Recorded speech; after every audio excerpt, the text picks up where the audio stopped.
रास्ते का डिमार्केशन कहाँ पे, आप 4 जगह पे डिमार्केशन का पॉइंट लगा दें, उसके बाद अगर आपका जायज बनता है आप तोड़िए। बट वो कारण ये है, ना वो डिमार्केशन दिखा रहे हैं, ना यहाँ लैंड एंड रेवेन्यू डिपार्टमेंट से कोई इंसान है, ना एसडीएम ऑफिस से कोई यहाँ पे उपलब्ध है कि जो जवाब दे सके। ये एक नया तरीका इन्होंने ढूंढा है कि सुबह 5 बजे 4 बजे का आने का, जैसे किसी आतंकवादियों के घर पे ये कोई कार्रवाई करने आ रहे हैं। डीडीए के जो अधिकारी हैं वो सरकार की बिल्कुल नहीं मान रहे हैं, ना सरकार का खौफ है ना पब्लिक का खौफ है। ये जमीन जिस पर डेमोलिशन होने लग रही है अब, ये हाई कोर्ट से 89 में फ्री हो गई थी। डीडीए का इसमें कोई दूर दूर तक भी कोई लेना देना नहीं है। मैं आपसे भी रिक्वेस्ट करता हूँ कि जो डीडीए के अधिकारी हैं आप उनसे भी एक क्वेश्चन करें कि भाई जिस जमीन को आप तोड़ने आ रहे हो, किस नंबर को तोड़ने आ रहे हो, उसकी आप डिमार्केशन दिखाओ। आप सभी का बहुत बहुत स्वागत और अभिनंदन के साथ इस वक्त हम दक्षिणी दिल्ली क्षेत्र सैनिक फार्म में मौजूद है और सैनिक फार्म में देख सकते हैं तिलपत वैली यानी कि बायोडाइवर्सिटी पार्क के पास ये जो इलाका है तिलपत वैली कहते हैं। और तिलपत वैली में आज एक बड़े डेमोलेशन को आप देखेंगे विजुअल में। तो ये जो ज़मीन है और ये जो मकान है, बताया जा रहा है यहाँ पर तकरीबन 35 से 40 साल ये पुराना मकान भी है और ये ज़मीन है। यहाँ पर पिछले 4-5 महीना पहले हमने एक रिपोर्ट दिखाया था, वो डेमोलेशन किया गया था। साथ साथ इसके ऊपर भी तलवार कहीं ना कहीं लटकती हुई उस टाइम पे भी हमें नजर आया था। आज उस कड़ी में अगर देखेंगे डेमोलेशन किया जा चुका है। वारवा के जो प्रेसिडेंट है हरदीप भल्ला जी इस विषय को लेके क्या कुछ कहते हैं, स्थानीय निवासी क्या कुछ कहते हैं और इस विषय में क्या और आगे गुंजाइश हो सकती है, कोर्ट का क्या स्टैंड रहा, इस विषय को लेके आपको सुनाते हैं। एक बार देखिए और कमेंट करना मत भूलिएगा कि इस विषय को लेके, इस प्रकार के डेमोलेशन को लेके दिल्ली स्तर पे जो किया जाता है, आप लोग क्या कुछ सोचते हैं। बहुत बहुत धन्यवाद। मैं Hardeep Singh Bhalla, president Warwa western avenue resident welfare association, register number 1295, unauthorised colony, affluent colony, 69 colonies का पार्ट है। भल्ला साहब, यहाँ पर सैनिक फार्म में लगभग 4 से 5 स्पॉट हाउस पर बुलडोजर चल रहे हैं, लगभग 8 से 10 बुलडोजर हैं। आखिर कारण क्या है? जब 26 साल से 30 साल से ये मकान बना हुआ है, डीडीए को आज नींद खुली है क्या? वो भी 5 बजे सुबह। कहीं न कहीं गलत कार्रवाई होगी। 101% गलत कार्रवाई है। हमने यहाँ पे डीडीए के अफसरान जो आए हैं उनसे हमने ऑर्डर मांगे, ऑर्डर की कॉपी नहीं दिखाई गई। हमने इनसे ये कहा कि इस कचरे का डिमार्केशन कहाँ पे, आप 4 जगह पे डिमार्केशन का पॉइंट लगा दें, उसके बाद अगर आपका जायज बनता है आप तोड़िए।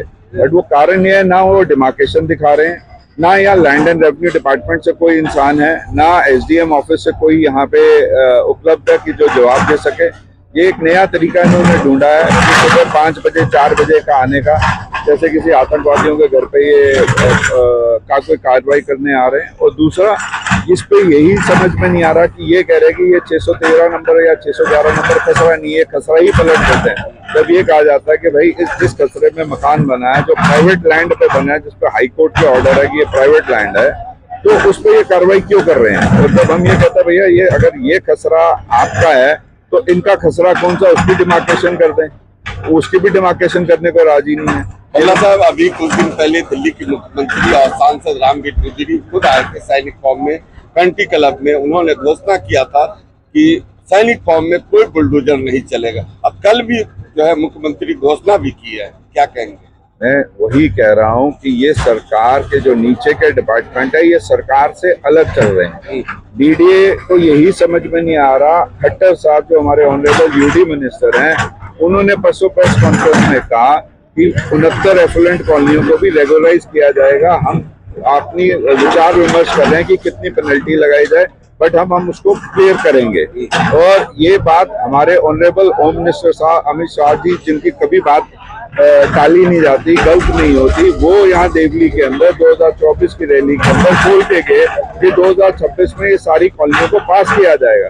एक तरफ सीएम साहिबा रामवीर सिंह भदौड़ी जी पार्लियामेंट में सवाल उठाते हैं कि सैनिक फार्म जैसी 69 कॉलोनियों को क्यों नहीं लीगलाइज किया जा रहा, और वहाँ कहा जाता है कि जल्द से जल्द लीगलाइज कर रहे हैं। जब आप एक तरफ लीगलाइज कर रहे हो और आपने 1511 colony as it is where it is पे पास कर दी, ऑथराइज कर दिए सब मकान, तो हमने कौन सा ऐसा जुर्म कर दिया? कोई आदमी ये कह देना कि उसके पास पैसा है तो उसके लिए देश का कानून बदल जाएगा क्या? फिर तो मर्डर में भी कानून बदल जाना चाहिए। अमीर आदमी को अलग सजा होनी चाहिए, गरीब आदमी को अलग सजा होनी चाहिए। इसका कोई सिर या पैर नहीं है। अपना नाम बता दीजिए। मैं रविंदर सिंह, RW अध्यक्ष 69 कॉलोनी। क्या कहेंगे रविंदर जी, जिस तरीके से डीडीए सुबह 5 बजे सोते हुए लोगों को निकाल कर यहाँ पर बुलडोजर चल रहा है, कहीं न कहीं मिली भगत है, क्या मानते हैं? डीडीए के जो अधिकारी हैं वो सरकार की बिल्कुल नहीं मान रहे, ना सरकार का खौफ है ना पब्लिक का खौफ है।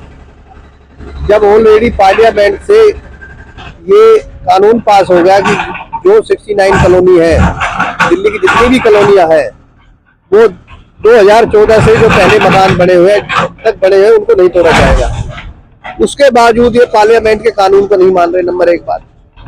दूसरा, ये जमीन जिस पर डेमोलिशन होने लग रही है, ये हाई कोर्ट से 89 में फ्री हो गई थी। डीडीए का इसमें कोई दूर दूर तक भी कोई लेना देना नहीं है।